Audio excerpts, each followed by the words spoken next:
Salut les gens, c'est Amail. On se retrouve pour ce 18e jour du mois Pokémon.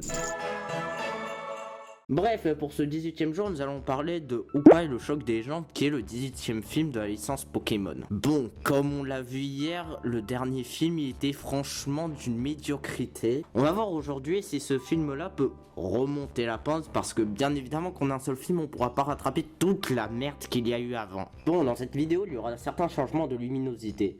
Mais c'est pour dire qu'aujourd'hui il n'y aura pas de résumé. Et je n'ai pas de justification. Bon, pour donner mon avis vite fait, il y a deux côtés qui s'opposent en moi. Un qui a apprécié le film et un autre qui a moyennement apprécié le film mais l'a pas non plus détesté, tel qu'un Diancie le concon de l'annihilation.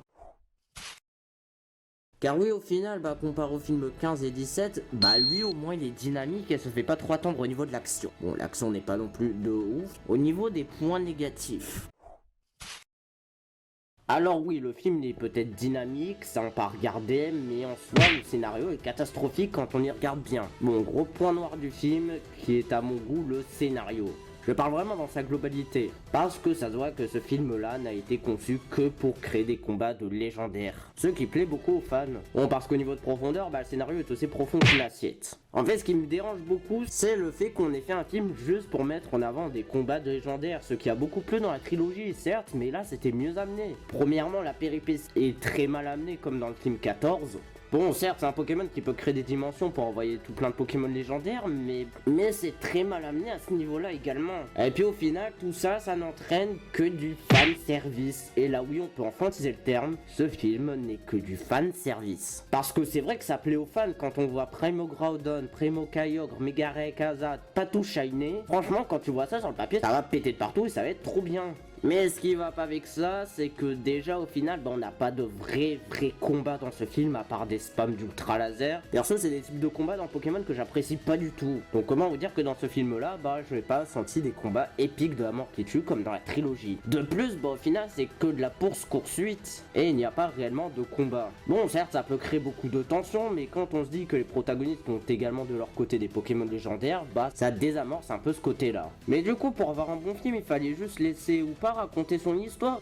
Même si on avait enlevé du scénario les Pokémon légendaires et qu'on aurait laissé que l'histoire de Hoopa et toutes ses péripéties, en soi cela aurait donné un film assez chiant, tel que le 4ème film. C'est là qu'on se demande où est l'intérêt de ce film. Au final, ce film-là n'est fait que pour les Kylian de 10 ans qui ont que des Pokémon légendaires dans leur team et tout shiny. Et n'a aucune réelle profondeur, donc si vous avez adoré les films 3 et 8, franchement celui-là vous allez être très déçu. Pour cette catégorie bonus, comme je vous l'avais dit, les premières promotions du film ont été faites autour des combats de légendaires sans qu'on sache vraiment que Hoopa apparaissait dans le film. Bon, le premier trailer met en scène Primo Groudon, Primo Kyogre, Mega Rayquaza, Patou Shiny en train de faire la bagarre, et puis ils se font inspirer par un portail. Bon, vu qu'on avait découvert au préalable Hoopa, on supposait que c'était un de ces portails. A noter que cette scène-là n'apparaît pas dans le film.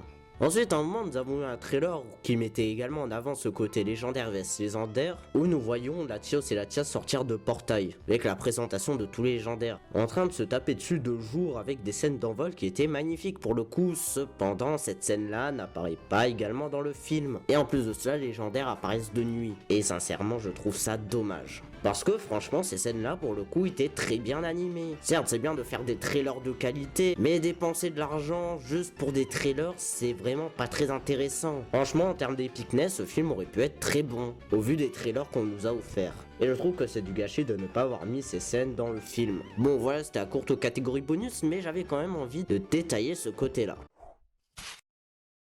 Finalement, ce film-là, il y a deux lectures. Il y a une première lecture où on pose son cerveau de côté, où on profite sans se prendre trop la tête. Et là, ça devient un très bon divertissement qui peut s'avérer très sympathique. Avec des légendaires de partout, ça pète de partout. Puis on se concentre un petit peu plus sur le scénario. Et là, on voit que ce n'est que du fan service, où la promotion est beaucoup trop tournée autour des Pokémon légendaires.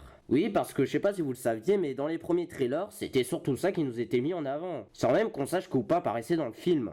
Finalement, ce film-là, je vous le recommande seulement si vous ennuyez, que vous avez besoin de pas vous prendre la tête avec un film. Celui-là fera très bien le café, mais si vous voulez passer un bon moment et avoir un semblant de scénario, n'allez pas du tout là. Donc sur ce, je vous dis à demain.